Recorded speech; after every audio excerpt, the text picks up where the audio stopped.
a estratégia que é usada dentro de alguns desses grupos, que é basicamente o seguinte.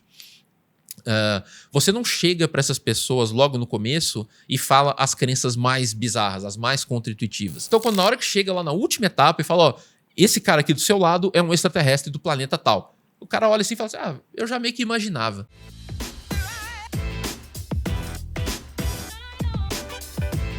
O pessoal de casa já deve ter ouvido falar que é aquela tendência humana, todo mundo tem, de jogar para debaixo do tapete aquilo que vai contra o que a gente acredita. Quase hipocrisia, né? Só que é uma hipocrisia inconsciente, vamos dizer assim. Então aí você cria uma justificativa para você mesmo e aí você continua acreditando. Isso veio à tona e surgiu na psicologia numa pesquisa etnográfica numa seita de alienígenas, lá nos anos 50, nos Estados Unidos. Uma seita liderada por uma dona de casa chamada Marian Kirsch. E aí um psicólogo social se infiltrou lá, junto com 2 ou 3 estudantes que ele orientava. E aí eles ficaram lá esperando o fim do mundo, porque o grupo preconizava o fim do mundo. Dizia que ia acontecer em dezembro de 1954.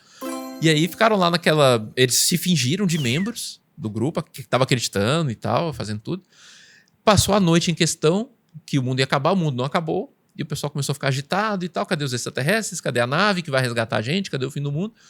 Chegou a manhã seguinte, não aconteceu nada. A Marian Kirsch apareceu. Ó, pessoal, os extraterrestres acabaram de mandar uma mensagem aqui telepática, chegou agora, falando que eles cancelaram o fim do mundo, a profecia, porque o nosso grupo foi muito fiel, rezou muito e tal, então eles cancelaram o fim do mundo. Vocês conseguiram, vocês solucionaram. Ou seja, a profecia fundamental do grupo falhou. E o que a gente esperaria normalmente? Que o pessoal ia dar uma banana pra Marian Kirsch e ia sair do grupo, né?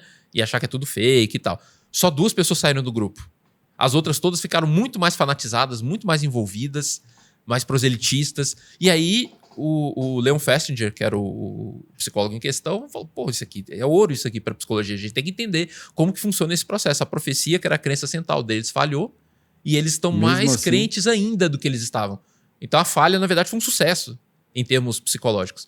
Então a etnografia é um método muito bacana que te permite observar essas sutilezas. É um método qualitativo e tal, mas ajuda muito a te dar esses insights. Tem métodos quantitativos, a gente vai às vezes para campo, aplica teste psicológico, aplica escalas, né, que são instrumentos que você marca lá e tal, e aí você faz isso com centenas, milhares de pessoas e tem análises estatísticas. Então tem muitos métodos científicos. Mas os crentes flertam com o fim do mundo até hoje, né? Sim. Qualquer notícia de fim do mundo, agora sim, agora Jesus está voltando. Inclusive um desses grupos que eu fiz de etnografia tinha a expectativa de que o mundo terminasse em 2012, não terminou e aconteceu exatamente o que aconteceu lá com o grupo da Marian Kirsch. O pessoal cria uma justificativa interna psicológica para dar sentido àquilo. Não terminou por causa disso e daquilo. E isso acaba fazendo a pessoa ficar ainda mais convencida. E era uma profecia maia, né? O de 2012? Sim, o negócio lá do calendário maia, toda aquela questão. E esse grupo, um dos que eu fiz a etnografia, eles tinham a expectativa de que ia acontecer grandes catástrofes, maremotos e grandes vendavais. E acabou não acontecendo nada. E eles têm uma justificativa. Só que essa justificativa ela só emergiu depois que a profecia falhou. Na política funciona assim também, né? Para muita coisa. Então, essa tendência humana nossa, todo mundo tem isso, tá? Qualquer um. Se você faz um investimento financeiro, por exemplo, e dá com os burros na água, perde dinheiro, depois você vai começar a justificar para si mesmo. É o que a maioria das pessoas faz. Na época era o que eu tinha para saber, ou então eu confiei naquela pessoa, ou eu foi dela, não foi meu. Agora eu vou ajustar e agora vai dar certo. Agora vai dar certo e a pessoa fica, né? Casa de apostas, né? Sim, galera, então, puta, isso aí vai para muitos lugares. É por isso que eu falei que você estudando o paranormal, o sobrenatural, o religioso, muitas vezes te dá instrumentos para entender a vida cotidiana em vários domínios. Me fala mais sobre as pesquisas de campos, agora fundamentado. Tem várias coisas interessantes. Uma das coisas que eu observei em vários desses grupos é que eu tinha muita curiosidade em relação àqueles grupos que tinham crenças mais esquisitas, mais diferentonas. Não vou dar nenhum nome aqui só para não expor, mas um tipo de crença, só para... Não, pois é, não vou falar do grupo, mas vou falar das crenças. Tá. Por exemplo, acreditar em guias alienígenas muito diferentões, assim, sabe? Muito esquisitos e muito caricatos e coisas assim. Em vídeos muito fake, sabe? Montagens muito esdrúxulas, ou alguns truques de ilusionismo que às vezes acontecem em alguns desses grupos. E aí eu tinha muito interesse em ver qual era o perfil de pessoas que estavam dentro desses grupos. Foram vários ao longo desses anos. E aí, uma das primeiras coisas que eu pude constatar, em sintonia até com a literatura científica que vinha de outros países, mas aqui no Brasil aí deu para verificar também, é que a maioria dessas pessoas são pessoas muito inteligentes, com alta escolaridade e alta situação econômica, né? educacional, econômica. Então já foge daquele estereótipo. São pessoas idiotas, simplesmente. Sim, sabe? pessoas humildes que caem na lábia. Ou humildes ou idiotas. São duas coisas diferentes, né? Sim. Então, às vezes, a gente vai muito pro lado da estupidez. A pessoa tem que ser muito estúpida para acreditar num negócio desse. Mas normalmente são pessoas... Humilde, eu quis dizer, sem escolaridade. Sim. Muitas vezes, não é esse o perfil. O perfil é exatamente o oposto. E aí, pessoas, às vezes, tinha um grupo desses, por exemplo, que a maioria do grupo tinha pós-graduação. E eram centenas de membros. Então, imagina, em qualquer lugar, se for na rua e pegar centenas de pessoas aleatoriamente, a maioria não vai ter pós-graduação. Não. Então, isso levava a uma questão. Como que essas pessoas caem num negócio desse? E aí que a gente foi investigar e tal. E uma das coisas que veio até me motivou a criar um conceito, que o nome é estranho, mas a ideia é relativamente simples, que é a espiral ascendente de complexidade. É basicamente a ideia de que a estratégia que é usada dentro de alguns desses grupos, que é basicamente o seguinte. Você não chega para essas pessoas logo no começo e fala as crenças mais bizarras, as mais contra-intuitivas. Até porque se você fizer isso, a maioria das pessoas vai rir, vai te dar uma banana e vai sair. Sim. Então o que você faz? Normalmente é o que eu vi e registrei nesses grupos. Você fala uma coisa muito simples e que ela é só levemente contra-intuitiva.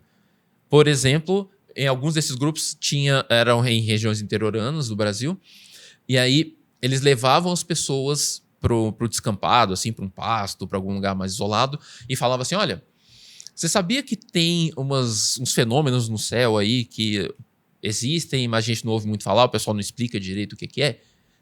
Assim, é uma coisa levemente contra-intuitiva. Nossa, será que existem coisas que as pessoas... que estão acontecendo muito e as pessoas não falam abertamente, que as pessoas escondem? É só um pouco esquisito, porque a gente está acostumado com a ideia de conspiração, a gente pode até parar para pensar algumas coisas que talvez existam e o governo esconde. Então, não é uma ideia muito contra-intuitiva, mas também não é banal. Sim. Não é uma coisa que você vai falar assim, azar. Não vai chocar, né, com a informação. Não né? vai chocar e não vai te desinteressar. Sim. Fica naquele ponto que você fala assim, tá, do que você está falando? Aí o cara olha pro relógio e fala assim, daqui a 10 minutos vai passar uma luz enorme aqui no céu agora que você nunca viu antes igual. Aí você olha, 10 minutos depois passa uma luz. Aí o cara fica, né? Você ganhou a atenção do cara. Ganhou a atenção do cara.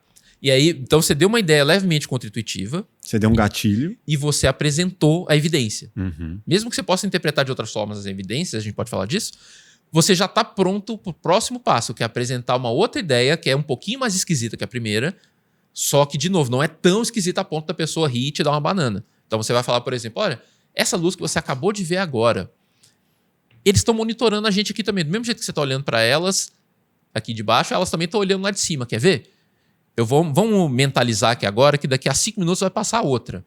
Aí daqui a 5 minutos passa outra luz.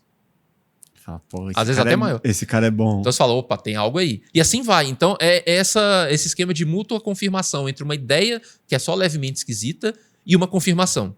E aí você Até você levar o cara pro topo da pirâmide. Exatamente. Aí você sobe com uma ideia um pouquinho mais esquisita. O lance do espiral, e aí você vai subindo. Só que você só dá cada passo desse quando a pessoa já foi provado para ela que aquela ideia esquisita inicial é verdadeira. Sim. Porque é como se ela fosse dessensibilizando para a esquisitice da ideia, sabe? Então aquela primeira ideia já não é mais tão esquisita. Ela viu o negócio. Você vai avançando etapas. Aí vai avançando etapas. Então na hora que chega lá na última etapa e fala, ó, esse cara aqui do seu lado é um extraterrestre do planeta tal. O cara olha assim e fala assim, eu já meio que imaginava. Porque ela já fez esse caminho todo. Ela já foi apresentada as ideias anteriores a todo o fundamento, sabe? Ou então ele fala, eu mesmo sou extraterrestre e tô aqui pra te ajudar. Puta aí. Ou você é um extraterrestre, fecha os olhos agora e essa imagem que vai vir na sua cabeça agora é do seu planeta natal. Aí a pessoa vai imaginar alguma coisa e vai começar a chorar. Fala, nossa, que saudade de casa. Aí a pessoa vai começar a criar toda uma estrutura interna de se lembrar de uma vida passada em outro planeta. Então, assim, esse processo da espiral ascendente de complexidade, eu vi em vários desses grupos muito diferentões. Sabe? E isso justificava, ajudava a entender por que pessoas lá dentro com muita escolaridade, ou em teste de inteligência, pontual de inteligência muito alta, acreditavam naquelas coisas. Porque a engenharia de construção daquelas crenças é muito bem pensada e conversa muito com o jeito nosso de funcionar psicologicamente. Tem umas pesquisas legais, por exemplo, mostrando que quanto mais inteligente e culto você é, maiores as suas chances de comprar e ficar muito enviesado em teorias da conspiração. Isso é contra-intuitivo, né? Só que tem uma lógica por trás. Por quê? Por conta da dissonância cognitiva de novo. Quando a realidade bate de frente com as nossas crenças, a gente não faz um esforço para tentar justificar pra gente mesmo? Sim. Quanto mais recursos cognitivos você tiver, melhor vai ser a sua justificativa. Porque aí você acredita em terra plana. Aí eu te dou 2, 3 argumentos, e você fala, realmente esse argumento aí me derrubou. Mas se você tem uma bagagem muito grande, você já pensou muito sobre essas coisas, você tem uma criatividade legal, você vai começar a ter resposta. Mesmo que essas respostas não façam sentido, mas para você vai fazer. Sim. Entende? Então, muitas vezes isso vira uma armadilha e acaba pegando as pessoas. Mas essa lógica que você acabou de falar, ela me lembra muito a lógica do marketing digital, cara. Que é de você fazer etapas, funis de venda, que você vai dando isca, a pessoa vai entrando, aí de repente ela participa de um grupo do WhatsApp, aí de repente ela assiste uma live, aí de repente ela vai... até chegar no funil de venda que você vai abrir o carrinho para vender um curso. Uhum. Meu, é a mesma coisa que você está captando ali leads, né? Captando pessoas que vão acreditando num determinado assunto até você, vou vender o curso agora de R$5 mil. Topa? E aí a pessoa vai, lógico, tudo que você me ofereceu aqui, a pessoa se sente grata de pagar. Sim, tudo isso é, de novo, mais um exemplo, né? De como que estudar um negócio como um culto que acredita num guia espiritual demoníaco ou alienígena ajuda a gente a entender uma coisa do dia a dia, que é você captar lead para vender curso. Mas isso é do mal, digamos assim, ou... Não necessariamente.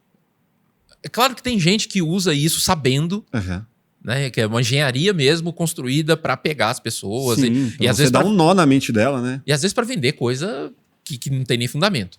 Só que não necessariamente é assim. Por exemplo, você pode usar essas estratégias, entendendo como funciona a cognição humana, para ensinar assuntos complexos. É isso aí. Se você gostou desse corte, com certeza vai gostar do episódio completo.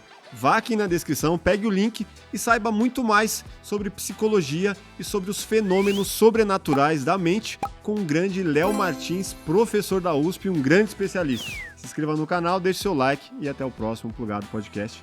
Valeu!